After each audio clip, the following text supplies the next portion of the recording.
terus mungkin lagi weekend, masih mau nih bareng-bareng sama Didik, kita berbagi. Tapi sebelumnya di aku tampilannya baru aku sama Kak Rizka aja, Kak Salmanya. Hah? Iya di Oh, aku.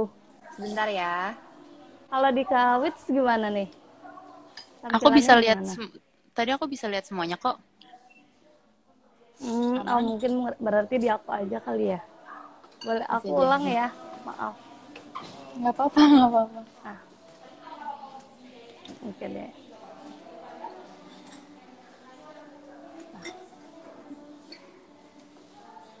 Nah, ini. Halo Kak, wah, baru kelihatan nih muka-mukanya, muka kedua narasumber kita.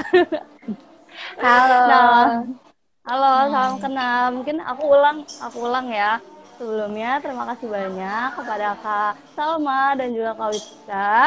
Pada sore hari ini nih, kita bakalan bincang-bincang. Oh ya, kenalin juga aku Isti. Aku yang akan jadi moderator pada sesi berlayar pada sore hari ini nih. Nah, pas banget hari ini tanggal 10, Hari Kesehatan Mental Sedunia, Seinternasional nih. Wih, berarti pas banget nih materi kita tentang self healing. Nah, mungkin aku boleh spill sedikit ya. Kak Salma ini siapa dan Kak Witska ini siapa sih? Kenapa sih kita ajak nih pada sore hari ini untuk bincang bareng? Nah, mungkin aku spill sedikit. Nah, Kak Salma sendiri merupakan founder dari Mengenal Diri yang Instagramnya lagi untuk nge-live bareng dan juga Kak Adi Nawitska merupakan kreatif director dari Mengenal Diri juga nih. Nah, mungkin dari Kak Salwa sama Kak Witska boleh kenalin nih mengenal diri itu apa sih gitu dan uh, lebih lengkapnya itu seperti apa gitu. Oke, boleh. Gue dulu ya, Wits ya. Oke. Baiklah, sebelumnya halo Isti, makasih banyak teman-teman dididik juga yang udah invite aku dan Witska buat hari ini ngobrol-ngobrol. Jadi mengenal diri ini saat ini adalah sebuah komunitas yang aku pengennya ini adalah ruang aman untuk anak-anak muda bisa mengenal dirinya, mengapresiasi dirinya, mengselebrasi keunikan dari setiap orang dan juga bisa jadi versi terbaik dari dirinya sendiri gitu. Jadi mengenal diri ini kita juga punya volunteers. Kita saat ini ada 37 atau 38 volunteers karena ada yang baru bergabung juga. Alhamdulillah, dan kita juga ada beberapa project tentunya untuk mensupport visi kita tadi gitu. Jadi kita selalu open to collaboration, termasuk collaboration sama di Didikkom yang kita sedang lakukan hari ini. Wih, keren Oke. keren. Iya, Nah, mungkin itu dari aku kalau ya. kalau dari Kak Witska gimana nih Kak? Ini tadi lagi perkenalan mengenal diri ya. Mengenal diri boleh langsung ke pribadinya mungkin lagi kesibukannya lagi apa terus selain di mengenal diri kalau aku lihat-lihat nih dari CV-CV-nya nih kayaknya lagi ada sibuk-sibuknya juga ada kegiatan yang lain gitu mungkin boleh diceritain. Iya, jadi aku, halo semua, perkenalin aku Adina Witska, boleh dipanggil Witska aja. Sekarang aku dokter umum di RSUD Pasar Minggu. Aku kreatif director dari mengenaldiri.id, sekaligus setelah kegiatan lain di luar itu, aku juga sekarang lagi baru rilis single juga, gitu sebagai sebagai penyanyi Artis. gitu sih, bantuin Widih.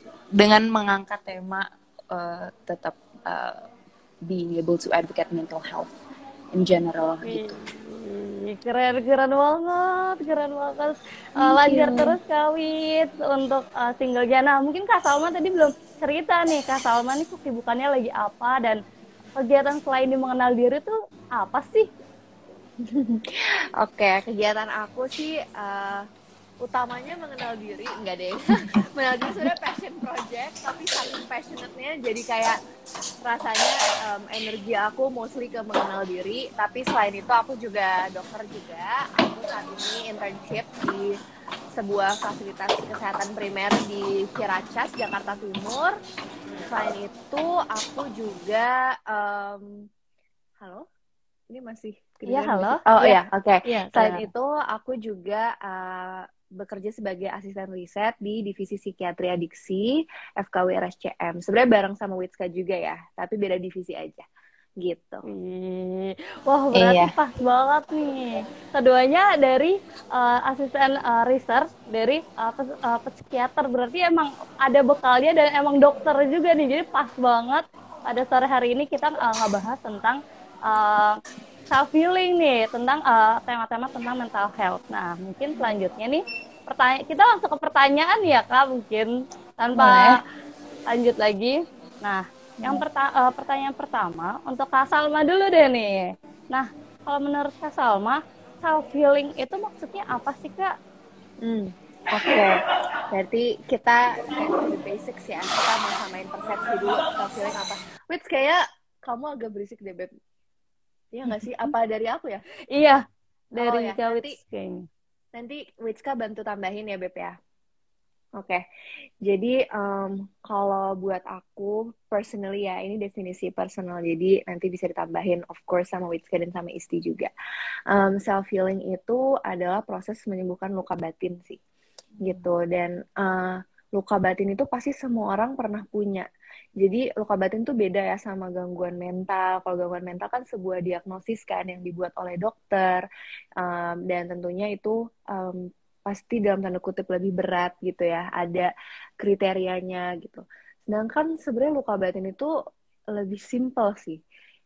Yang aku pelajarin dari Aji Sasanto Putro, mungkin teman-teman tahu, luka batin itu simply terjadi ketika apa yang terjadi di kenyataan itu nggak sesuai sama yang apa yang kita inginkan. Pasti sering banget kan kita ngalamin kayak gitu. Kayak gagal, penolakan, terus mungkin kita disalahpahami. Itu kan sering banget terjadi ya. Mungkin itu hal-hal kecil, tapi kalau misalnya itu dibiarin, lama-lama akan menumpuk gitu. Kalau Mas Aji bilangnya luka batinnya numpuk di gudang luka batin gitu. Jadi kalau di gudang itu penuh, nah itulah yang lama-lama bisa menjadi semakin kompleks gitu. Nah mungkin aku sih sukanya ngasih analoginya sama gangguan fisik gitu ya, karena kan lebih mudah dikomprehen gitu. Misalnya kalau kita secara fisik kan bisa luka ya kan, kita bisa kebeset gitu atau patah tulang ya kan. Sama dengan batin kita juga bisa luka gitu. Sebenarnya konsepnya sama. Nah, kemudian kalau misalnya luka fisik kalau kita biarin aja lama-lama infeksi kan karena ada bakteri, ada virus. Kalau kita diemin nih kalau nggak disembuhin. Luka batin juga kayak gitu. Kalau kita diemin, lama-lama dia akan semakin kompleks. Jadi bukan infeksi, tapi dia semakin kompleks gitu kan. Semakin kompleks yang lama-lama tentu bisa menjadi gangguan mental, tapi nggak selalu gitu kan. Tapi kembali lagi semuanya bisa di-heal. Kita punya kemampuan untuk menyembuhkan. Artinya kalau secara fisik kita punya sistem imun yang bisa menutup luka, kalau secara batin kita punya resiliensi, kita punya coping mechanism gitu. Mungkin yang nanti akan kita bahas gimana caranya kita membangun itu untuk bisa healing luka batin. Itu mungkin simpelnya dari aku ya. Kalau Witsi gimana? Ada tambahan nggak, Beb? Mungkin gantian, aku mute, kamu unmute. Ya, setuju sih aku in terms of healing gitu ya. Kalau bahwa luka tuh nggak cuma fisikal doang, tapi juga secara mental. Karena kalau menurut WHO sendiri aja kan, kalau sehat itu yang dimaksud dengan sehat itu kalau kita secara fisik, secara mental, secara sosial itu semua sehat gitu. Kalau dari salah satu aspek aja udah nggak seimbang gitu, mungkin akan muncullah hendaya-hendaya atau hambatan-hambatan untuk kita menjalani kehidupan kita sehari-hari gitu. Nah, jadi untuk in terms of self healing, yaitu karena di dalam diri kita sendiri ini berarti ada salah satu aspek nih dari sehat itu yang terganggu, mungkin bisa terjadi karena apapun itu, bisa karena suatu situasi, suatu kondisi, suatu kejadian atau apapun yang menyebabkan kita secara mental itu sudah terluka atau tersakiti gitu. Jadi gimana caranya kita untuk menanggulangi itu, untuk menyembuhkan itu dengan cara kita yang tentu bisa berbeda-beda gitu, karena setiap orang kan beda banget ya ada latar belakang yang berbeda, cara menghandle orang berbeda-beda, feelings mereka juga beda-beda gitu. Jadi nggak bisa digeneralisasikan bahwa self healing tuh harusnya caranya gini. Akan berhasil kalau gini. It's very personalized, it's very different to one another. Jadi kalau misalkan kita ngelihat cara healingnya dia ternyata kayak gini, berarti aku juga harus kayak gitu, nggak necessarily kayak gitu. Jadi you have to know what you need in terms of healing gitu. Itu sih. Wah, keren. Wah, keren banget tadi penjelasan self healing itu apa dari Kak Salma maupun Kak Rizka. Nah, tadi sempat nih Kak Rizka bilang kalau untuk cara-cara kita untuk self healing tuh beda-beda gitu ya Kak. Jadi nggak bisa satu dengan yang lainnya itu sama ataupun beda. Nah, jadi penasaran nih. Kalau Kak Rizka sama Kak Salma tuh dalam menghadapi untuk melakukan self healing tuh gimana sih prosesnya dan pengalaman di pribadi masing-masing gimana sih? Aku penasaran nih. Mungkin gantian aja nih mau siapa duluan nih kira-kira? Mungkin dari Kak Salma? Dari siapa dulu nih? Boleh dari lo, Mak. Oh ya udah, oke. Mungkin aku ceritanya kan ini kan pengalaman pribadi ya. Jadi aku sambil cerita proses aku dan pengalaman aku juga, mungkin biar lebih relate aja gitu kali ya. Buat aku sebenarnya ini proses yang sangat panjang ya kan, dan bisa dibilang saat ini juga masih berproses gitu kan, karena pastinya masih naik turun, masih never ending juga ya kan. Tapi mungkin kalau aku lihat ke belakang kayaknya ada 3 tahap nih. Kalau buat aku ada awareness, ada compassion, ada learning. Nah, masih kadang-kadang masih harus balik lagi ke step 1 lagi. Tapi sekarang mostly udah step 3, udah di learning gitu. Nah, mungkin aku kasih sambil cerita aja kali ya. Ceritanya pertama awareness kan. Artinya aku harus sadar dulu apa sih luka batin yang aku punya. Mungkin luka batin atau trauma gitu kan. Di masa lalu yang perlu aku heal gitu kan. Dan itu pun proses untuk menyadarinya juga nggak mudah gitu ya, karena buat aku looking into myself, kayak ngelihat isi pikiran aku aja itu suatu hal yang mengerikan ya kan, karena kan kita sering memendam hal-hal yang negatif ya. Jadi kalau kita kayak secara sadar pengen kayak apa nih yang selama ini bikin gue masih kayak bergantung di masa lalu, apa nih, itu kan hal yang mengerikan sebenarnya gitu. Jadi itu pun prosesnya agak lama juga gitu ya. Dan kalau aku sih sangat terbantu dengan journaling gitu untuk bisa aware sama apa kayak inner wounds aku gitu. Buat aku menyadari beberapa hal sih. Yang pertama, ketika SMP aku dibully karena my physical appearance. Lalu dengan itu aku akhirnya kayak balas dendam dalam tanda kutip gitu ya ke orang-orang, tapi dengan cara aku mencari validasi eksternal gitu. Jadi kayak aku berusaha untuk kayak diet, untuk kayak secantik mungkin gitu ya, karena kan dulu dibulinya karena physical appearance gitu kan. Jadi kayak aku diet, aku melakukan segala hal lah ya, kayak akhirnya aku ikutan kayak modeling, aku obsesi lah jadi model, jadi apalah beauty pageant segala macam. Tapi itu nggak memproses apa yang ada dalam diri aku gitu. Itu cuma balas dendam aja sebenarnya. Dan aku baru menyadari itu ketika aku memulai proses awareness gitu. Yang kedua akhirnya adalah compassion gitu. Compassion itu adalah intinya menyayangi diri sendiri dulu, baru menyayangi orang lain gitu.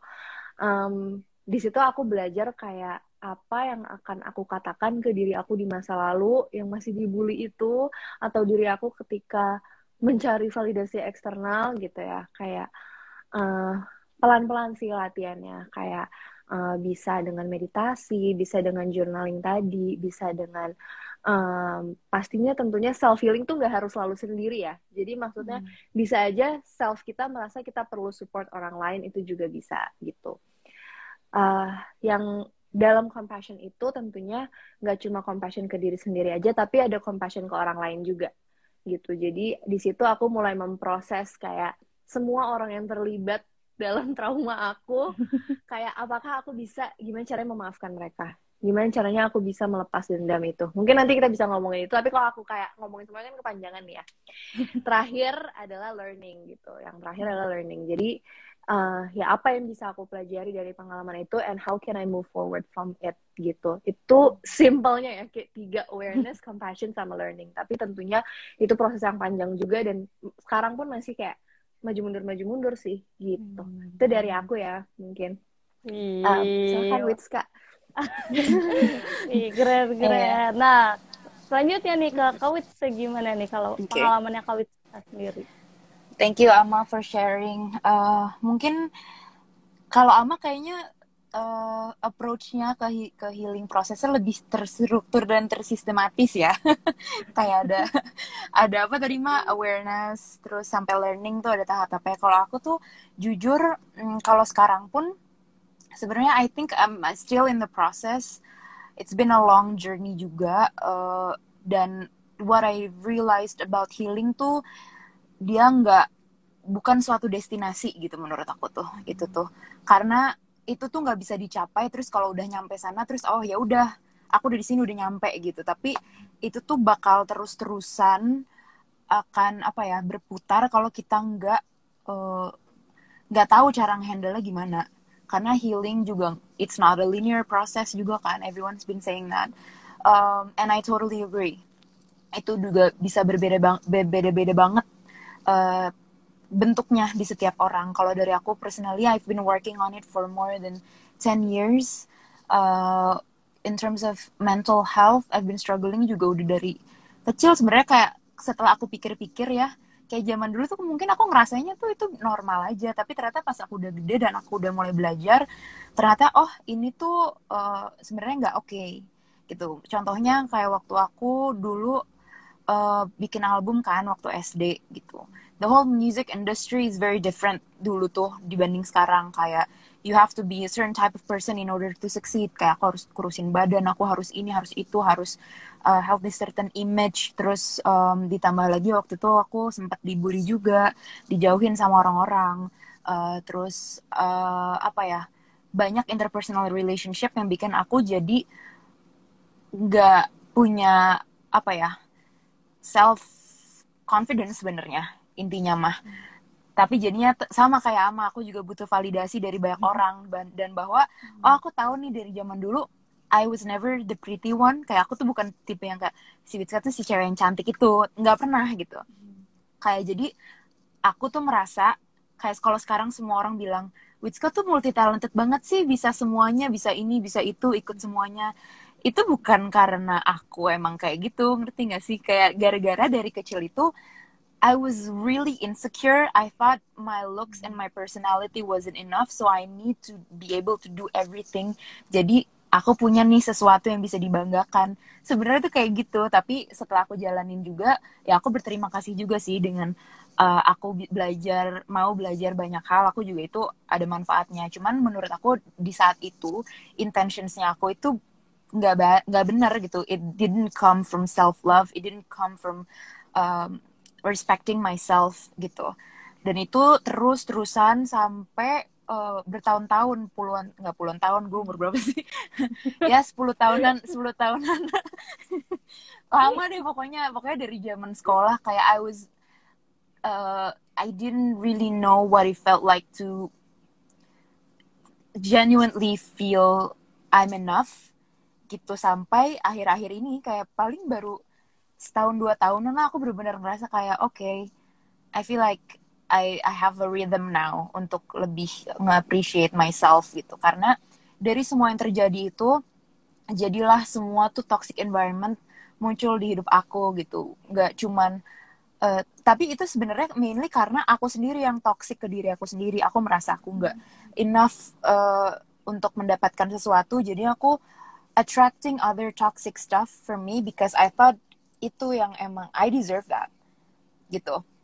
Jadinya ya nggak sehat ke akunya, dan it's very draining to a point where aku waktu itu sempat nggak bisa tidur, nggak bisa makan, nggak bisa konsentrasi.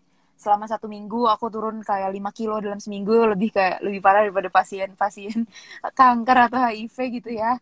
Aku mulai kayak aduh ini kenapa Witska, sampai akhirnya aku memutuskan ke balik ke psikiater gitu. I've been in therapy for quite a while actually, tapi dulu aku emang nggak bilang ke orang tua karena aku malu dan kan aku bukan dari keluarga yang broken home lah istilahnya. Jadi aku nggak mau mereka berpikir bahwa dengan aku ngerasa kayak gini itu salah mereka. Dan mungkin sekarang kan memang susah ya, kalau udah beda generasi kita juga susah mengconvince orang tua kita bahwa apa yang kita rasakan sebenarnya bukan necessarily karena mereka gitu.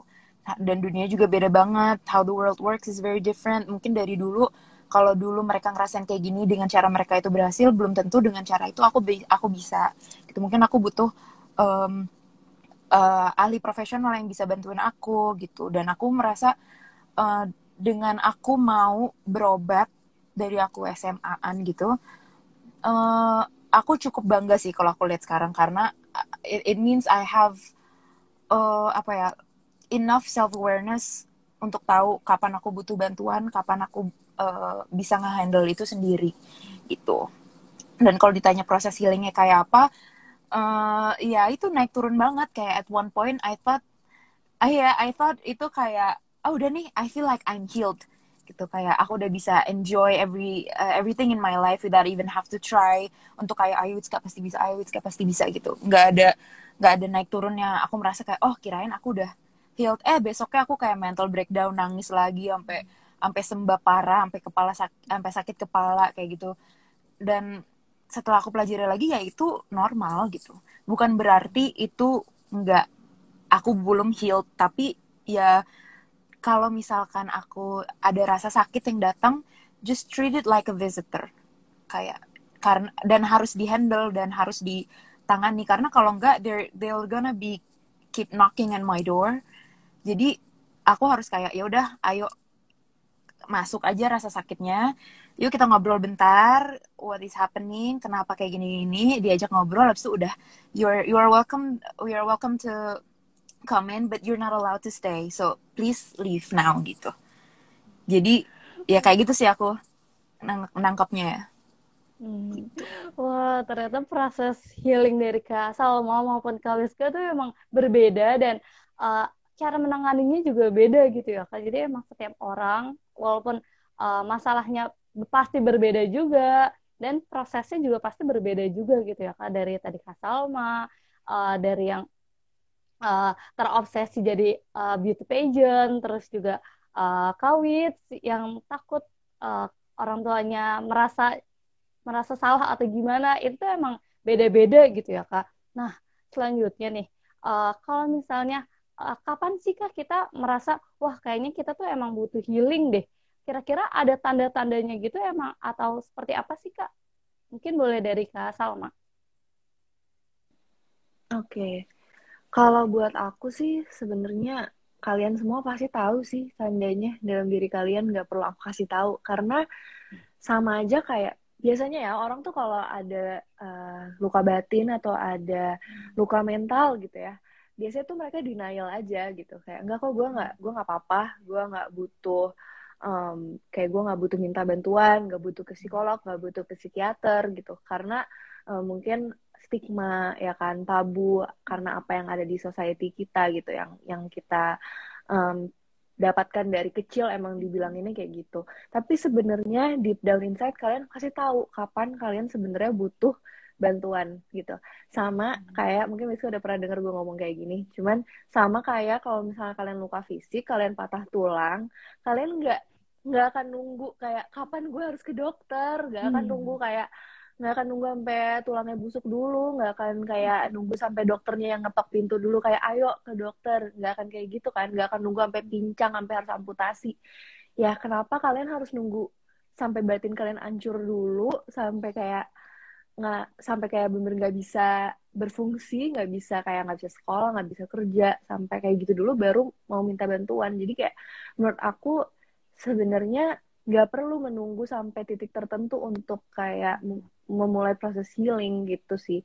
Jadi menurut aku siapapun kalian yang nonton, di titik manapun kalian dalam hidup kalian, ya nggak ada salahnya nggak sih untuk kayak um, take care of your heart gitu. kayak take care of yourself aja sih. Sebenarnya simple sih, kalau menurut aku sih kayak gitu Isti. Wah, ternyata emang langsung aja gitu ya Kak. Jadi walaupun kita merasa aku nggak kenapa-napa, aku baik-baik aja kok gitu, tapi sebenarnya belum tentu gitu ya Kak. Jadi apa salahnya gitu ya Kak. Nah, kalau dari Kak Witska gimana nih? Aku setuju sih, regardless of dia ada emotional baggage atau apapun itu, nggak ada salahnya kita emang we have to take care of our mental health, our heart, our peace gitu kan.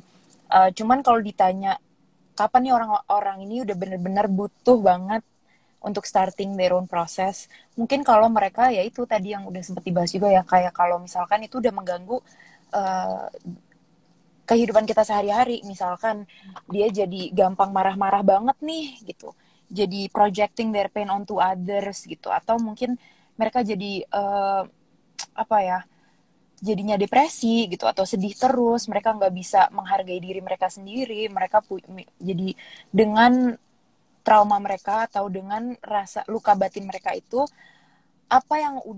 apa kerugian apa yang udah mereka dapatkan di hidup mereka gitu. Kalau misalkan emang itu udah ada kerugiannya, ya udah, kenapa enggak kita mencoba untuk menjadi diri yang lebih baik untuk diri kita sendiri gitu. Karena kalau misalkan kita nggak mulai, kayak no one is gonna do it for you, you know, kayak no one is gonna take care of you, take care of your own peace if it's not you gitu. Jadi kalau ditanya kapan harus mulai proses healing, tetap aku setuju sama Mama, bisa kapan aja, tapi kalau udah mengganggu keseharian kita sehari-hari, mulai dari aktivitas, cara kita berhubungan dengan orang lain, cara kita berpikir mengenai diri kita sendiri, cara kita nge-treat kita sendiri, then that's a definite sign to start gitu.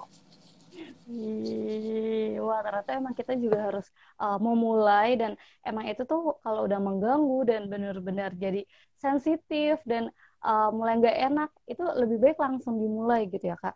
Nah, cara memulainya tuh gimana sih Kak? Gimana sih cara kita untuk melakukan healing, dan apalagi untuk diri kita, ataukah kita sendiri aja atau perlu ke profesional atau seperti apa sih Kak? Kalau dari Kak Salma dulu mungkin. Oke.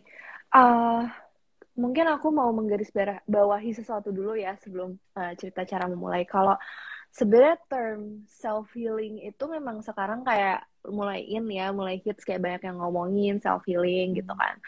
Tapi aku sebenarnya percaya bahwa self healing itu artinya ya kita dengerin apa yang kita butuhin kan. Tapi nggak selalu artinya kita harus ngelakuin itu semuanya sendiri gitu loh.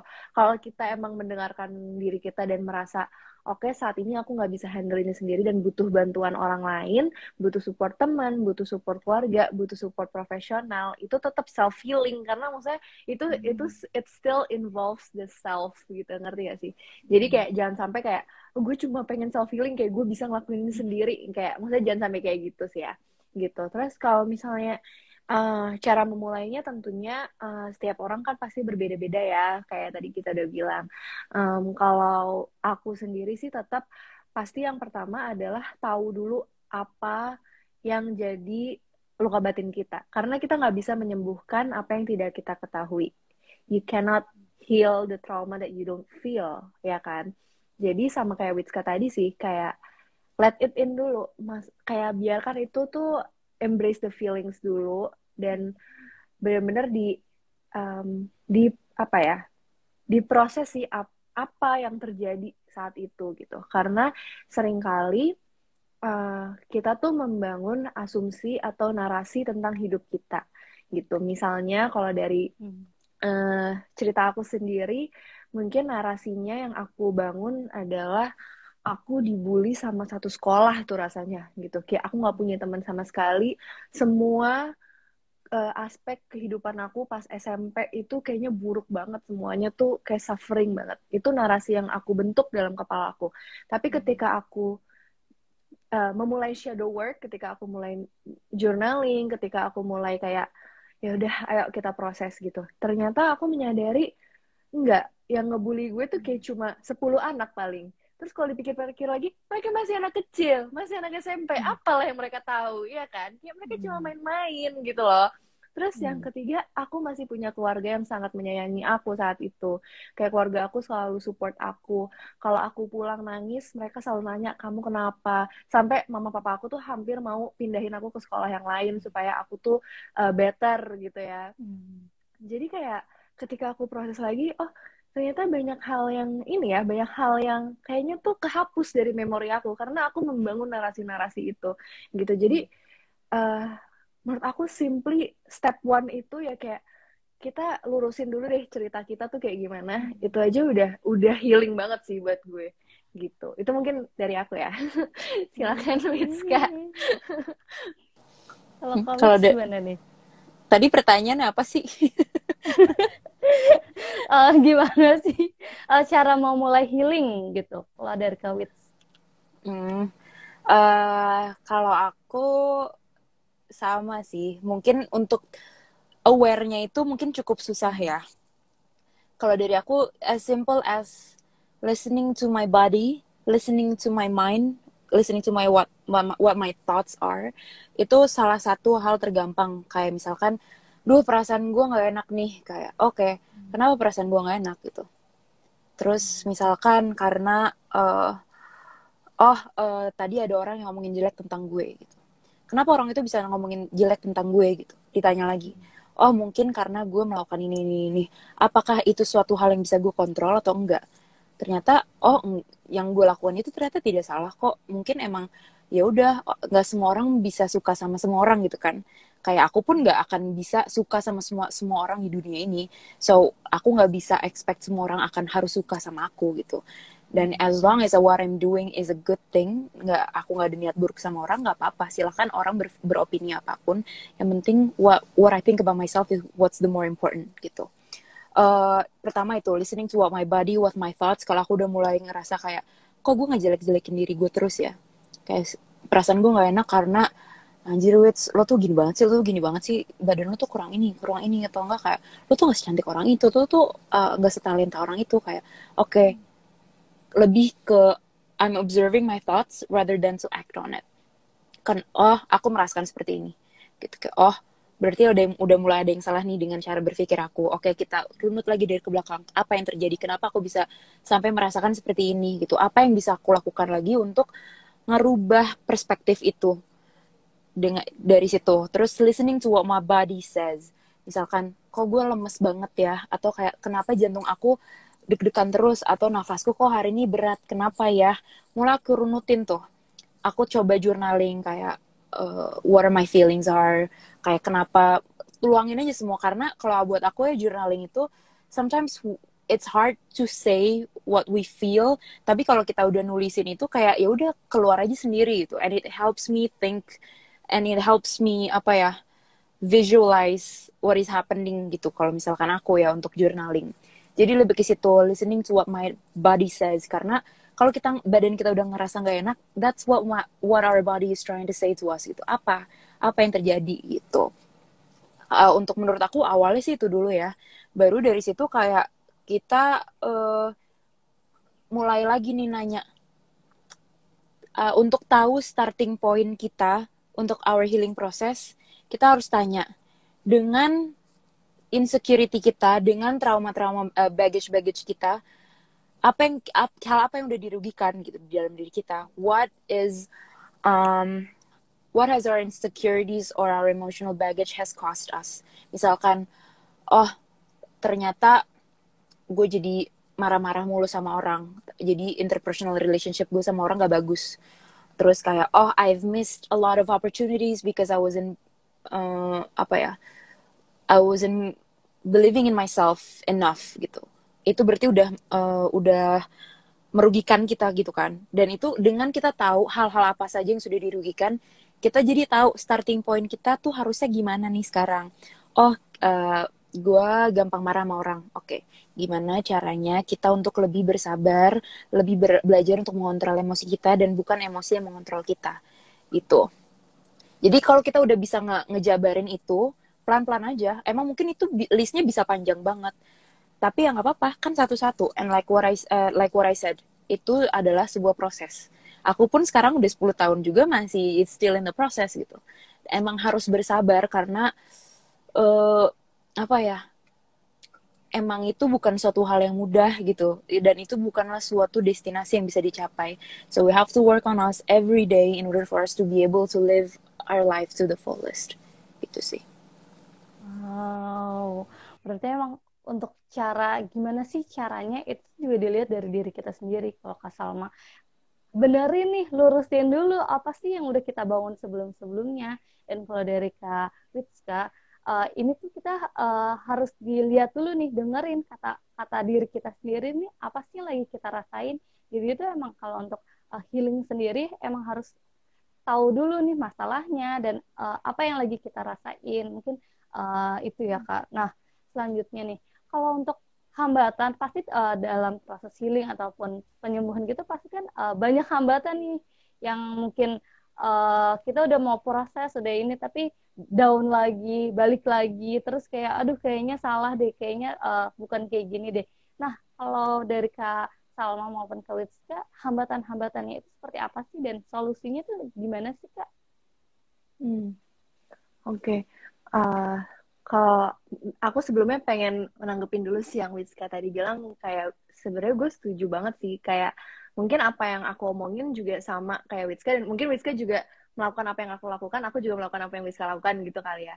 Kayak buat aku meluruskan cerita itu artinya aku memisahkan diri aku dengan um, apa yang aku pikirkan dan apa yang aku rasakan gitu loh. Jadi pelan-pelan kita detach diri kita, jadi kita bisa observe pikiran kita dan perasaan kita gitu. Karena selama ini kan kita kayak nyatu banget nih.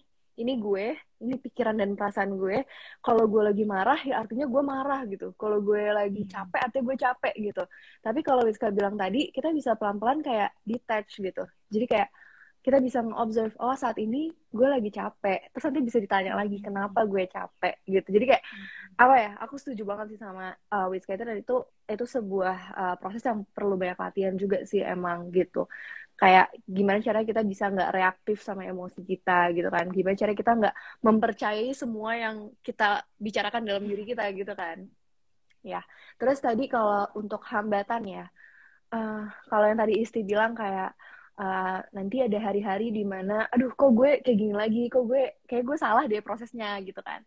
Mungkin kembali lagi sih kayak yang Witzka tadi bilang juga, bahwa healing itu bukan sebuah destinasi gitu loh. Jadi sebenarnya memang kayak pasti akan ada hari-hari di mana kita jatuh lagi, pasti akan ada hari-hari di mana kita ke-trigger lagi.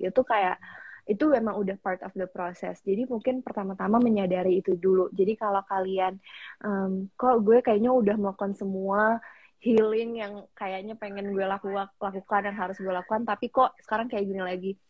Pertama-tama kayak, firstly, it's okay, gitu. Kayak, jangan beat yourself up for it, gitu loh. Kayak, ya memang seperti itulah prosesnya, gitu. Dan justru kamu menyadari bahwa kamu saat ini lagi sedang down lagi, itu udah proses awareness juga gitu.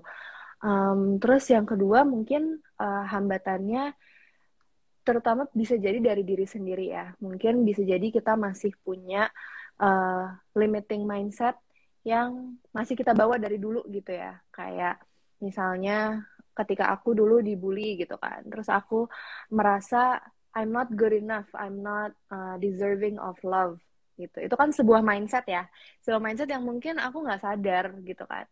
Jadi ketika dalam healing proses ada yang mau bantuin aku nih, ada yang mau offer help, offer love, aku tolak gitu. Kayaknya gue nggak pantas dapet kayak hal baik kayak gini gitu. Berarti itu adalah limiting mindset dari pikiran aku sendiri yang perlu diproses juga, yang perlu dilepaskan dan diganti dengan mindset yang lebih loving, mindset yang lebih terbuka, mindset yang lebih untuk growth gitu kan. Dan yang ketiga nggak cuma dari diri sendiri aja, tapi tentunya dari lingkungan gitu. Aku pernah dengar katanya kita adalah refleksi dari 5 orang yang paling dekat sama kita. Jadi kalau sekarang aku lagi deket sama Witska, ya berarti artinya aku merefleksikan value-value-nya Witska gitu loh. Berarti mungkin ya kalau Witska itu orangnya is all about healing, is all about self-confidence, is all about supporting each other, ya pasti aku juga akan jadi orang yang kayak gitu. Nah, tapi kalau misalnya kita ada di lingkungan yang masih toxic, kita masih ada di lingkungan yang dragging us down, yang kayak nggak percaya sama kita, yang kayak menganggap masa lalu kita atau trauma kita tuh suatu hal yang lebay, menganggap kalau kita kayak ke psikolog atau psikiater itu lemah, ya kan? Atau mungkin hal-hal simple deh kayak nggak mengapresiasi small wins kita gitu ya. Itu bisa juga menjadi hambatan untuk healing gitu. Jadi nggak cuma dari diri sendiri tapi dari lingkungan juga. Jadi kalau menurut aku it's also important untuk refleksi siapa sih 5 orang, paling nggak 5 orang aja yang terdekat dari hidup kamu dan kayak direfleksiin aja apakah mereka punya value yang baik untuk aku atau enggak gitu. Itu dari aku. Kalau dari Kak Wits? Aku setuju sama lingkungan tuh cukup penting, because how do you expect yourself to heal if you're still with the thing that broke you down, gitu kan? And I totally agree, kita harus bisa menghargai diri kita sendiri untuk at least take a step back aja gitu, menjauh dulu sedikit untuk benar-benar memberikan ruang dan waktu untuk kita lebih menghargai diri kita sendiri gitu. Terus untuk hambatan lain tuh menurut aku paling ketara, paling signifikan itu triggersnya sih. Itu paling signifikan, dan itu setiap orang untuk bisa overcoming those triggers bisa berbeda-beda banget waktunya. Ada orang yang butuh waktu seminggu abis itu udah selesai, kayak udah bisa ngehandle itu. Tapi ada juga orang yang butuh bertahun-tahun untuk bisa benar-benar menghilangkan semua trigger itu. Gimana cara untuk menghilangkan trigger itu? Ya kalau aku sih personally dulu aku triggersnya tuh parah banget, sampai aku kayak tiba-tiba lagi nggak ngapa-ngapain nih, lagi happy aja, tiba-tiba aku ada triggers gitu kayak, dan kita nggak nyadar. Yang nyadar tuh kayak badan kita, pikiran kita, tiba-tiba aja kayak tiba-tiba aku sesak nafas kayak mau panic attack gitu, tapi kita nggak sadar gitu ini apa yang salah, karena sometimes we don't necessarily aware what our triggers are gitu kan. Itu hambatan buat aku sih waktu itu paling signifikan. Makanya waktu aku butuh untuk berobat untuk ngehandle itu dengan cara exposure therapy waktu itu. Makanya waktu itu aku diminta untuk setiap hari kita harus mengekspos diri kita ke trauma-trauma tersebut sekitar, kalau emang susah banget bisa 10 menit aja atau 15 menit, supaya lama-kelamaan itu tuh mengikis memori belajar trauma tersebut di otak kita gitu. Jadi dan lama-lama kita akan terbiasa dengan perasaan itu dan dengan pikiran itu, dan jadinya oh ternyata triggers itu it's not dangerous to us kok sebenarnya. Itu cuma ada di pikiran kita, it's not happening right now gitu. Dan oh ternyata I'm still okay gitu. Kita harus bisa ngedetach diri kita dengan trauma-trauma tersebut gitu. Ini kalau kita ngomongin tentang trauma ya, mungkin setiap orang healingnya nggak mesti tentang trauma gitu ya, kan setiap orang juga butuhnya beda-beda. Dan hal-hal hambatan lain itu mungkin kalau zaman sekarang lack of support system ya. Nggak semua orang punya support system yang bagus. Misalkan keluarga mereka juga, mungkin mereka yang mau menyelamatkan diri mereka dari keluarga mereka yang toksik, atau teman-teman mereka yang toksik gitu, atau mungkin diri mereka sendiri yang toksik banget ke diri mereka gitu. Itu harus bisa aware dulu dan harus bisa di-detach dulu gitu. Lack of support system, makanya kita harus cari nih support system apa yang kita butuhkan, siapa yang bisa jadi support system kita. Oh ternyata aku cuma punya satu orang nih gitu, ya udah, as long as there is someone gitu, then do that. Gak mesti support system tuh kayak 10 orang gitu, atau gak mesti kayak sahabat-sahabat aku semua harus bisa nge-support aku, enggak gitu. Kalau ternyata support system kalian cuman terapis kalian doang, ya nggak apa-apa gitu. Tapi ya appreciate that and be grateful for that, because you still have a support system. Be grateful that you found it gitu. Dan kalau misalkan ternyata oh mereka nggak ada siapa-siapa, just be your own support system. That's why you need to always be kind to yourself gitu. Karena in the end kita semua ngejalinin ini kan buat kita sendiri ya. Nggak ada yang lebih tahu cara nge-handle kita dibanding kita sendiri. Even kayak aku datang ke psikiater pun, terapis aku juga sebenarnya mereka cuma nge-guide kita aja untuk apa sebenarnya yang kita butuhkan. Tapi mereka nggak akan ngasih tahu kayak lo tuh harus gini, lo tuh harus gini, lo tuh harus gini. Enggak, mereka cuma akan memberikan kita pertanyaan-pertanyaan supaya kita bisa berpikir sendiri apa sebenarnya yang kita butuhkan. Karena essentially we are all our very own therapist gitu. Mau nyari terapis mana yang paling cocok sama kita, ya diri kita sendiri, karena cuman kita yang bisa tahu apa yang kita butuhkan gitu. Selain itu juga yang pastinya money, energy, time gitu. Karena mungkin nggak semua orang punya financial stability ya. Kayak bayangin aja kalau kita nggak punya uang sama sekali, ya of course kita bakal stres banget, sedih banget, depresi banget, nggak akan bisa menjalani hidup uh, dengan secara apa ya, dengan tenang gitu kan.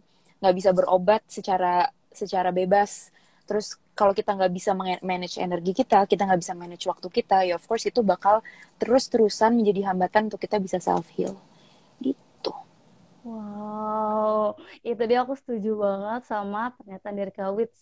Karena yang tahu diri kita tuh dia diri kita sendiri. Karena waktu itu aku pernah bareng-bareng ada pelatihan. Nah, kita tuh disuruh nulis surat-surat tapi untuk diri kita sendiri. Jadi dari kita ya untuk kita apa yang lagi dirasain, terus uh, support apa sih yang lagi kita butuhin, tapi suratnya itu ya untuk diri kita. Jadi pas aku praktekin itu benar-benar nangis, kejar, terus wah ternyata jadi lega sendiri. Itu mungkin salah satunya kali ya. Jadi itu aku setuju banget sama Kawit. Nah, terus juga tadi kalau sedikit aku simpulin tuh, jadi kita tuh emang harus menghargai diri kita sendiri juga, dan juga kita juga harus lihat nih orang-orang sekitar kita ataupun uh, diri kita sendiri kah yang emang bermasalah gitu. Jadi emang harus kita lihat lagi gitu ya Kak. Nah, selanjutnya nih, kira-kira kalau dari tadi kata Kak Witske itu kan healing itu perjalanan, bukan suatu destinasi yang bakalan kita sampai gitu. Nah, tapi itu ada nggak sih Kak tanda-tanda kita tuh ternyata udah sembuh loh, kita tuh udah baik-baik aja loh. Itu kira-kira ada tanda-tandanya atau seperti apa sih Kak? Mungkin boleh dari Kak Salma. Oke. Kalau buat aku, karena emang aku setuju nih sama Witka, itu sebuah perjalanan bukan sebuah destinasi. Jadi pertanyaannya bukan kapan kita udah sembuh, tapi gimana caranya kita tahu we're on the right path. Kayak kita udah di jalan yang bener seenggaknya, gitu loh. Kalau buat aku pribadi ya, ini personal ya. Kalau aku yang pertama adalah aku ketika melihat kenyataan saat ini ataupun kenyataan di masa lalu, aku nggak pengen mengubah itu lagi. Gitu. Aku pernah dengar Oprah tuh bilang, forgiveness is letting go of the hope that the past is gonna be different, gitu loh. Karena kan kita biasanya kayak pengen coba dulu kayak gini, atau coba sekarang kayak gini, gitu kan. Mungkin contoh nyatanya, kalau aku sekarang, aku udah menerima tubuh aku apa adanya, gitu. Kayak mungkin masih ada hari-hari di mana kayak ngelihat di kaca terus kayak aduh coba kulit gue lebih mulus, coba badan gue lebih ini. Tapi kayak aku udah bisa ngeregulasi itu gitu loh. Itu bukan lagi hal yang kayak menjadikan itu hendaya banget gitu loh buat aku. Jadi aku udah bisa kayak ya udah kan aku punya vitiligo nih Isti, aku punya kondisi kulit di mana kulit aku nih ada kayak putih-putih bercak-bercak, dan ini emang baru muncul 3 tahun yang lalu. Aku saat ini sudah di tahap dimana kalau ada seorang dokter yang nawarin kayak nih, gue mau sembuhin vitiligo lo, kulit lo bisa mulus lagi, aku udah nggak mau gitu loh. Karena aku udah menganggap tantangan ini itu udah menjadikan siapa aku yang saat ini. Ini udah mengajarkan aku begitu banyak hal. Jadi gue udah nggak mau ngubah itu lagi gitu. Jadi aku merasa aku udah on the right path karena I don't even wanna change it anymore gitu. Terus mungkin tanda yang kedua adalah being able to talk about it with other people. Kan kadang kalau kita punya kayak luka atau trauma atau ya mungkin sesimpel masalah gitu ya, kadang nggak gampang untuk kita bisa cerita sama orang lain, apalagi talk in public kayak aku sama Witska sekarang ini. Jadi menurut aku simply aku sama Witska udah bisa ngomong tentang masa lalu kita tanpa kejar menangis, tanpa suara yang bergetar. Itu udah kayak itu menurut aku kayak we're on the right path girl gitu. Ya kayak ya itu udah menandakan kayak we're getting stronger gitu. Kayak kita tuh udah tahu, mungkin ada hari-hari di mana ya kita nggak mau ngomongin itu sama orang lain, ya wajar gitu, tapi kayak menurut aku kita udah belajar banyak banget dari pengalaman-pengalaman ini, sehingga kita tuh udah terdorong, terinspirasi untuk pengen menginspirasi orang lain gitu. Kayak Witska tuh pernah ngebawain webinar tentang claim your worth, heal your trauma waktu itu sama mengenal diri, dan kayak she talks about her trauma gitu loh. Padahal maksudnya aku tahu Witska sendiri juga pasti masih dalam proses healing itu. Kayak kalau jurnalis mungkin masih sering nangis, tapi seenggaknya kayak dia udah bisa terdorong untuk menginspirasi orang lain. Menurut aku itu udah on the right path gitu loh. Jadi bukan berarti kayak ketika gue nulis tentang journal tentang itu gue udah nggak nangis lagi, nggak harus kayak gitu. Tapi simply kita udah mau menguatkan orang lain, udah dapet nih pelajarannya gitu sih ya kalau dari aku. Wih, keren. Kalau dari Kawits gimana? Iya, setuju sama. For me, acceptance itu penting banget. Itu salah satu main point dari healing proses ya. Karena kalau kita nggak menerima, kita nggak akan bisa hidup dengan tenang sebenarnya. Kayak kita disakitin sama orang pun mungkin bukan karena itu tuh kadang-kadang bukan karena kita juga gitu kita tersakiti. Mungkin itu kita cuma jadi casualties dari perilaku orang doang. Mereka juga mungkin nggak niat untuk menyakitin kita gitu kan. Jadi kalau kita nggak bisa menerima hidup kita nggak tenang itu sebenarnya karena ada resistance nih dalam kita menerima kenyataan. Dan sebenarnya apa gunanya kita menolak kejadian yang sudah terjadi? Kan kita nggak bisa ngapa-ngapain juga. We can't really control what already happened gitu kan. So we all need to learn to accept it. Kalau kita udah bisa menerima itu, kita udah bisa menerima pelajaran-pelajaran dari situ. Kalau kita udah bisa overcoming our triggers, walaupun emang flashbacks atau kita tiba-tiba nangis, perasaan sedih dan perasaan tersakiti itu pasti akan ada, itu manusiawi gitu. Tapi gimana caranya kita bisa menghandle itu, gimana caranya kita bisa setting our boundaries and not becoming dan kita tidak membiarkan kita untuk jatuh ke lubang itu lagi gitu.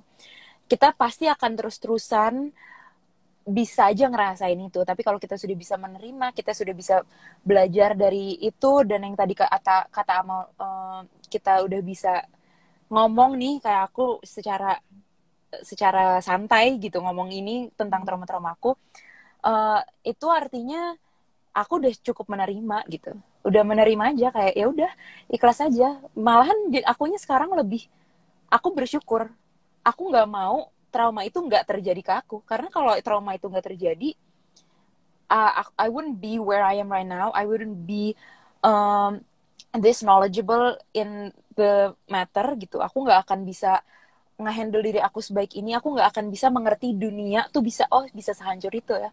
Oh, dunia tuh bisa kayak gitu ya. Aku akan selalu living in my own little bubble, dan jadi aku nggak akan bisa lebih dewasa gitu kalau aku nggak diajarin nih sama kehidupan gitu. Ternyata tuh bisa kayak gini loh Wits caranya, kayak gini loh Wits rasanya disakitin, gini loh Wits cara ngehandle-nya. And I think knowing that you're healed atau kayak in the right path of healing, itu sekarang kayak I respect myself so much gitu, and I love who I am right now. Bukan karena kayak muka gue kayak gini, bukan secara fisik, bukan secara apa yang aku punya secara material, tapi essence-nya aku kayak I'm okay with it. I'm happy with it. I like how I make mistakes. I like how I handle my mistakes. I like my traumas. I can appreciate myself more, and I can also appreciate other people more juga, karena aku lebih tahu cara menyayangi orang itu seperti apa, karena aku udah bisa menyayangi diri aku sendiri gitu.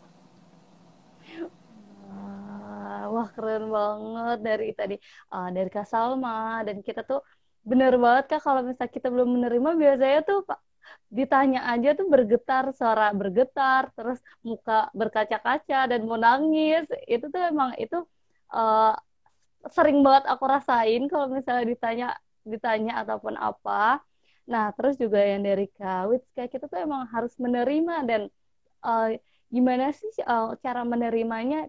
Nah, itu tuh tadi juga udah Kak Wits jelasin, harus respect sama diri kita sendiri. Nah, terus mungkin selanjutnya, kalau misalnya tadi kita udah mengulik nih, benar-benar mengulik banget ceritanya Kak Salma maupun Kak Witska, udah berbagi banyak. Nah, kalau pandangan nih, pandangan Kak Salma maupun Kak Wiska mengenai self healing di Indonesia tuh gimana sih Kak? Apakah udah memudahkan untuk aksesnya mungkin kalau ingin ke profesional ataupun ingin sendiri aja tapi mungkin pengen ada arahan-arahan atau petunjuknya itu seperti apa sih Kak? Mungkin dari Kak Salma. Witska dulu kali, gantian sekali Witska dulu. Oh, boleh. Siap, mungkin boleh Kak Wiska. Oke, Gantian. Kalau aku ngelihat, mungkin aku ada bersyukurnya ya, aku senang sekarang ngelihat mental health tuh lebih diangkat di masyarakat, orang-orang lebih aware. Tapi sometimes ini tuh kita jadi ada dua spektrum yang bertolak belakang tuh ada sekarang. Ada orang yang kayak stigma banget, ada orang yang terlalu kayak mental health tuh malah jadi keren gitu, malah jadi mereka kayak mengagung-agungkan kalau mereka tuh ada trauma, ada ini, ada itu, posting things yang doesn't necessarily helpful for others juga gitu kan, malah jadi triggering gitu. Jadi menurut aku sih sekarang lebih ke apa ya, ada bagusnya karena orang-orang lebih aware, tapi buruknya adalah orang-orang jadi self-diagnose, orang-orang jadi sebenarnya kalau secara kasarnya sih sok tahu gitu ya sama apa yang terjadi di dalam diri mereka sendiri, karena mereka juga sebenarnya mungkin nggak punya self awareness yang bisa ngelihat mereka dari sisi sudut pandang ketiga gitu, dan itu sebenarnya normal banget gitu. Aku nggak mau menjelekkan siapapun, aku pun mungkin dulu juga kayak gitu. Waktu aku belum mulai berobat, aku mencoba untuk mendiagnos diri aku sendiri, mencoba mendiagnos orang lain, padahal sebenarnya itu tuh nggak bisa dilakukan kalau nggak sama profesional, karena pertama aku dulu nggak ada ilmunya gitu, dan kedua bahkan psikiater pun atau psikolog pun kalau kita datang aja, kita berobat aja, diagnosis tuh bisa berubah-ubah gitu, dan jadi kita nggak boleh mendefinisikan diri kita dengan satu diagnosis. Misalkan aku waktu didiagnosa dengan anxious and depression, anxiety and depression gitu, aku nggak attach myself with anxiety and depression karena I didn't let that to define me gitu. Nah, aku sekarang I'm just defining myself as well aja gitu. I have a good well-being gitu. Karena mau gimana pun juga itu akan silih berganti. Itu tergantung kita cara ngehandle-nya gimana. Aku juga nggak mau ngelihat orang, matok orang, kayak mendefinisikan seseorang, oh dia ada personality disorder yang itu, oh dia narcissistic personality disorder, makanya dia kayak gini, oh dia bipolar soalnya makanya kayak gini-gini. Aku nggak mau melakukan itu karena kayak iya bagus aku bisa apa ya, bisa lebih aware bahwa penyakit-penyakit itu ada gitu. Tapi juga kayak it's not necessarily helpful juga sebenarnya untuk mendiagnosis setiap orang atau mencoba mendefinisikan setiap kejadian atau setiap situasi gitu, karena it's very complex thing. Mental well-being is a very complex thing. You can't necessarily apa ya, break it down to a single thing on your own gitu, karena setiap orang aja mungkin berbeda-beda banget gitu, latar belakangnya beda, penyakitnya beda, cara nge-handle-nya beda, perasaan mereka juga berbeda gitu. Gitu sih. Nah, gantian. Iya, setuju sih sama Witska. Kayak sekarang jadi banyak juga yang self-diagnosis ya, karena semakin banyaknya informasi gitu kan, yang mungkin informasi di sosial media tuh biasa simplified gitu kan, kayak depression is 1, 2, 3 misalnya gitu kan, padahal kan sebenarnya itu suatu hal yang sangat kompleks.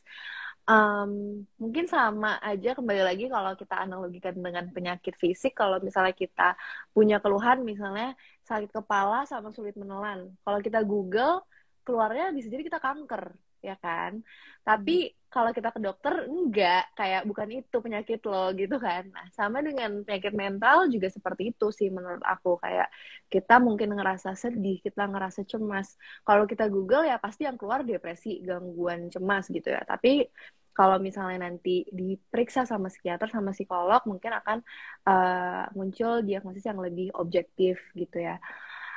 Dan juga kita tuh seringkali kalau misalnya kita dalam posisi memiliki sebuah gangguan mental gitu ya, atau lagi jatuh lah gitu, kita biasanya punya kayak cognitive bias gitu ya. Jadi pernah nggak sih kalian mungkin ada mendukung teman kalian misalnya yang lagi sedih, terus kayak di pikiran dia tuh seolah-olah dunia ini tuh udah hancur banget gitu. Padahal kita sebagai orang ketiga ngeliatnya enggak kok, masih banyak hal baik dalam hidup kamu, tapi dia nggak bisa ngeliat hal itu. Nah, otomatis kalau kita ada di posisi itu dan kita langsung mendiagnosis diri kita, ya tentunya itu nggak akan akurat juga. Karena kita nggak bisa, kita biasanya kalau lagi kayak gitu, kita lagi kayak pakai kacamata kuda, kita cuma ngeliat hal-hal yang sedih-sedihnya aja dalam hidup kita. Gitu sih ya, jadi tetap everything yang bagus sih, maksudnya kita pun di mengenaldiri.id pengen kayak meningkatkan awareness tentang mental health, tapi kita juga pengen audiens kita tuh pinter. Jadi kita pengen apa yang kita tulis tuh nggak semuanya diterima langsung. Kayak kita biasanya sebisa mungkin menuliskan referensi, kita dapat ini dari mana gitu. Jadi kayak ya take everything with a grain of salt gitu. Kayak lo baca sesuatu ya coba di cross check ini bener atau enggak juga gitu. Gitu sih. Dan mungkin ini juga ya Mak, aku mau nambahin juga, nge-cross checknya bukan cuma sama referensi doang, tapi nge-cross checknya sama diri kita juga, karena sometimes mungkin yang kita rasakan sebenarnya bukan itu gitu kan. Kayak gak mungkin kamu ngelihat ada simptom-simptom tentang mental disorder yang ada di kamu, itu bukan berarti kamu punya mental disorder itu gitu.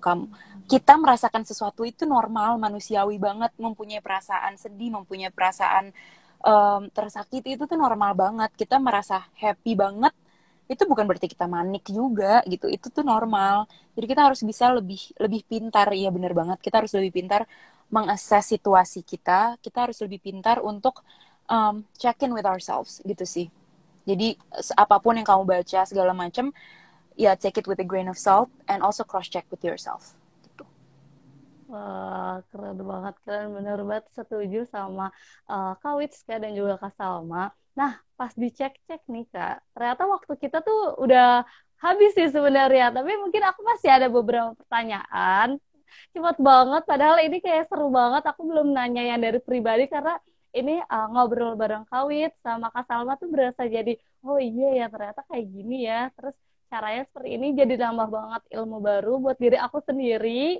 Ini jadi abis ini pengen langsung journaling nih kayaknya nih biar lega gitu. Nah, mungkin ini pertanyaan terakhir dari aku, karena gantian mungkin Kawits dulu kali ya. Nah, kalau dari Kawits kira-kira ada nggak sih pesan untuk aku, untuk teman-teman, untuk audiens semuanya, itu tuh mengenai proses healing, dan itu tuh gimana sih kita menerimanya? Dari aku, untuk kalian semua yang lagi nonton, untuk Isti tersayang, sekarang tarik napas aja. Kayak tarik napas dulu. Apapun yang kamu rasakan, just take a deep breath. Tarik nafas, tenang. Kalian semua harus bisa, aku pun ya, kita harus bisa tahu caranya how to step back dari hal-hal yang menyakiti perasaan kita atau tubuh kita atau apapun itu. Dan kita harus bisa lebih menghargai diri kita sendiri. Mungkin cara kalian bisa beda-beda gitu. Dan itu nggak apa-apa. Cari hal yang membantu kalian. Misalkan aku suka nyanyi atau aku suka nari. Cara rilis energi orang kan bisa beda-beda. Mungkin Ama dari meditasi, dari yoga, dari journaling gitu kan. Setiap orang punya caranya beda-beda. Jadi kalian harus menanyakan kepada diri kalian sendiri apa yang kalian butuhkan. Apa yang sebenarnya bakal bikin kalian happy. Karena bahkan orang tuh kadang-kadang nggak bisa menjawab hal sesimpel itu gitu. Apa sih yang bikin lo happy? Gitu. Kayak itu tuh ada orang yang aku tanyain gitu, mereka bingung jawabnya. Kayak, apa ya? Bingung juga gitu. You need to be able to mengenal diri. Gitu. Kalian harus mengenal diri sendiri. Untuk bisa lebih menyayangi diri sendiri gitu. Karena gimana kamu bisa menyayangi seseorang kalau nggak kenal gitu kan. Sama halnya ke diri kita sendiri juga gitu. Kayak kita baik nggak cuma sama orang lain, kita juga harus bisa baik sama diri kita sendiri gitu. Karena in the end, you only have yourself gitu. Kalian harus bisa jadi sahabat diri kalian sendiri. You don't need other people's validations, you don't need other people's opinions. Kalian harus bisa okay dengan diri kalian sendiri gitu aja dulu. Sesimpel itu aja dulu. Itu sih. Kalau dari Ama gimana? Ya, setuju sih sama semua yang Wiska bilang. Mungkin nothing new ya, gue cuma mau ngingetin aja kalau mungkin kalian pernah dengar you can become a masterpiece and a work of art at the same time gitu. Jadi lo bisa aja udah, kalau aku pribadi mungkin udah healed in one area of my life, terus masih ada area yang I really need to work on yang belum berani aku touch sama sekali gitu. Kayak mungkin apa ya, kayak nggak mungkin lah ada orang yang udah whole semuanya udah healed gitu ya. Kayak nggak apa-apa, kita berproses aja gitu. Kayak healing itu it comes in phases dan nggak mungkin semuanya langsung diproses gitu. Jadi satu-satu aja gitu. Bisa aja kamu kayak udah a masterpiece in this area gitu. Tapi ada juga kayak mungkin area-area yang kayak you really need to work on it gitu. Dan itu bisa terjadi secara bersamaan. Setuju. Bersabar juga ya. Intinya kalian harus sabar aja gitu. Don't be too hard on yourself gitu. Kayak ini semua butuh waktu, ini semua butuh proses, and you have to understand that you don't have to go through it alone. Gitu. Kayak kalau misalkan kalian merasa butuh orang, ya silakan gitu. Kayak kalau misalkan nggak ada, ya boleh berobat ke psikolog atau ke psikiater, nggak ada yang perlu merasa malu gitu. Malah kalian harus bangga karena kalian udah lebih aware gitu, udah lebih pinter cara menghandle diri sendiri gitu sih. Wah, keren banget pesan-pesan dari Kak Salma maupun Kak Wits. Ini tuh cepet banget 1 jam, padahal pertanyaan pribadi aku nih banyak banget langsung pengen ditanyain. Mungkin nanti aku via chat kali ya, Kak, aku mau nanya pribadi. Boleh banget. Ini nih benar-benar sekalian dengerin ceritanya Kak Salma maupun Kak Wits, jadi merasa oh iya ya harus lebih menghargai diri sendiri, terus juga emang harus lebih aware sama diri sendiri. Ini tuh aku sampai terharu nih karena ini tuh benar-benar kayak oh my god ternyata kayak gini gitu. Nah mungkin gue juga karena waktu kayak kita ngomong sama diri sendiri, kayak ngerimain diri sendiri lagi gitu nggak sih rasanya? Iya. Ya gitulah. Jadi I feel you, Risti. Iya. Dan aku juga ngerasanya kayak emang sih it's very easy to say lah. Gitu. Emang enak banget ngomong tuh gampang, tapi it's very hard to do gitu. Kayak beneran susah banget. Kadang kayak aku suka ngechat Ama kayak kenapa sih Mak kayak toxic environment tuh kayak sebenarnya aku tahu harus apa, tapi itu susah banget untuk ngelakuinnya gitu loh. Dan kayak nggak bisa disalahin juga, if I feel like shit then I feel like shit, you know. Kayak ya udah nggak apa-apa, itu normal gitu. It's very normal to feel like you're not okay. Tapi you have to understand that itu semua tuh ada jalan keluarnya kok. Itu nggak si dunia tuh nggak mesti gelap gitu. Ya. Wih, keren banget. Jadi ini kayak jadi sesi curhat, jadi kayak ini nih benar-benar kayak wah emang harus ini nih gitu. Nah mungkin karena waktu kita juga ternyata udah habis nih Kak, udah 1 jam lewat malah kayaknya. Terus dari aku mungkin aku banyak banget dapat ilmu baru dari Kak Wit maupun dari Kak Salma. Itu benar-benar wah banget. Ini pelajaran penting, ini salah satu momen yang benar-benar jadi pelajaran buat diri aku sendiri. Mungkin untuk teman-teman yang masih join, banyak banget pelajaran yang udah kita dapetin nih pada sore hari ini, hari Minggu kita dapat banyak pelajaran. Nah mungkin dari aku jika ada kata-kataku yang kurang berkenan ataupun nggak enak, aku mohon maaf. Sebelumnya terima kasih banyak kepada Kak Salma maupun Kak Witska yang udah menyempatkan waktunya nih untuk berbagi, apalagi cerita-cerita pribadinya gitu diceritain. Aku sangat-sangat berterima kasih. Dan dari Didik juga. Nah, oh ya, untuk hari Sabtu nih, Sabtu depan kita bakalan ketemu lagi karena bakalan masih ada workshop bareng mengenal diri juga. Itu kan tentang quarter life crisis. Nah, ini nih yang lagi dirasain nih umur segini nih pas banget nih untuk dibahas. Mungkin kalau sekarang udah mulai berkaca-kaca, mungkin nanti di workshop kita bisa nangis bareng kali ya Kak. Kita curhat-curhat bareng mungkin. Nah, mungkin sekian dari aku. Sukses selalu untuk Kak Salma maupun Kak Witska. Sukses selalu dan stay safe and stay healthy Kak. Selamat sore, dadah. Makasih Thank Kak. you. Thank you ya. Bye bye. Thank you. Dadah.